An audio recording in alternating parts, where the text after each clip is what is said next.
If this goes wrong, you hope for the best, but be prepared for the worst. If a conventional war starts between the two countries,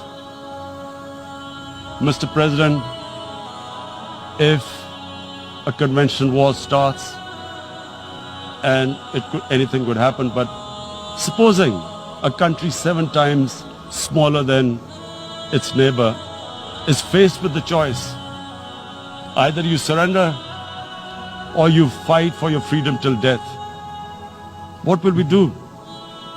I ask myself this question. And my belief is, La ilaha illallah, there is no God but one. And we will fight.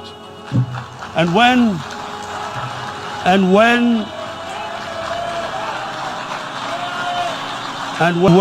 a nuclear armed country fights to the end, it will have consequences far beyond the borders. It will have consequences for the world, which is why I repeat I'm here. Because I'm warning you, it's not a threat. It's a fair worry that where are we headed? And I've come here to tell the UN, you've got to, this is a test for the United Nations.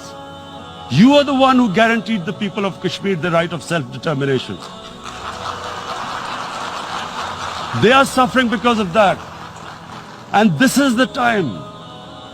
This is the time not to appease like in 1939 appeasement took place. This is the time to take action. And number one action must be that India must lift this inhuman curfew, which has lasted for 55 days. It must free all political prisoners, and especially those 13,000 boys that have been picked up. Parents don't know where they've disappeared. And then the world community must give the people of Kashmir the right of self-determination. Thank you.